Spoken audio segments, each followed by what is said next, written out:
Yes, hello everyone. Can you see my slides? Yes. Okay. So I'm Hamid Ayoobi from University of Groningen in the Netherlands.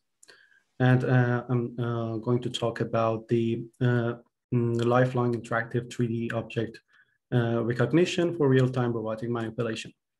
Our method is based on a hierarchical Bayesian method, which is called the local hierarchical Dirichlet process.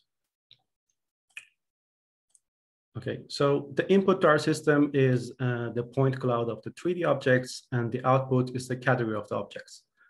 And the problem is lifelong learning, or open-ended or class incremental learning, which means that the number of categories or classes are not fixed and can increase over time. So the model is updated incrementally.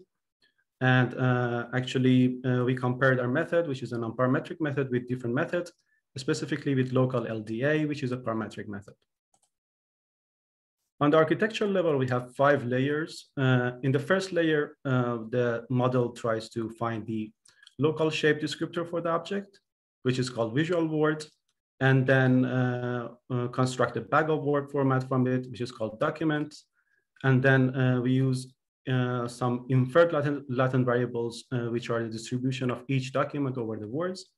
So this terminology comes from natural language processing or topic modeling. And then based on the object we use that are presented to the system, the category of object is detected. So we have 2 sets of experiments, which is offline. One of them is offline evaluation using 10-fold cross-validation and uses the this is the restaurant object data set.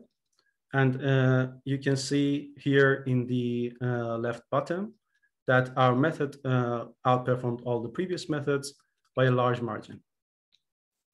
For the open-ended evaluation or lifelong learning, we used Washington RGBT dataset, which is much bigger than the previous one, with 51 categories of objects.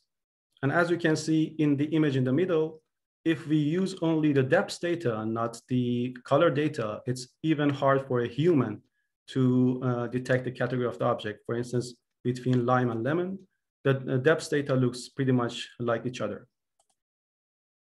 However, our method could learn all the 51 categories in the experiments. And while the second best performing state-of-the-art method could only learn 28.5 categories. Moreover, the global accuracy is higher, and also the number of instances saved in the memory is lower, so it's more memory efficient.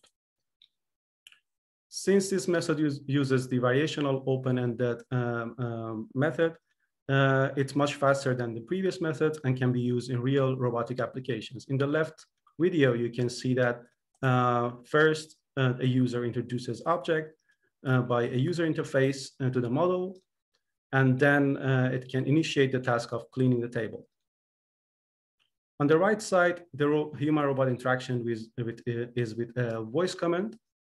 And actually, after introducing the objects, the robot starts to initiate the task of category specific and only tries to remove the Coke cans from the table.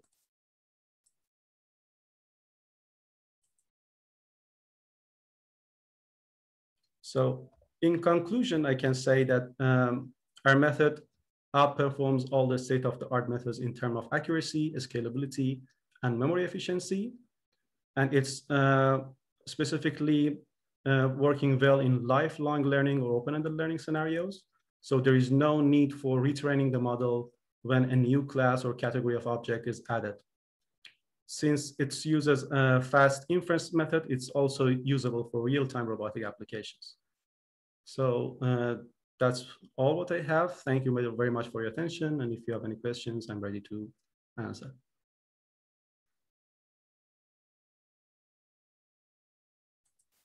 While Hamid is answering the question, the next speaker, please feel free to set up your screen sharing and everything. Hamid, I have a quick question. Could you say a few more words on how does your method handle new class? Okay, so actually our method is local. So actually we have shared topics between all the categories of the objects.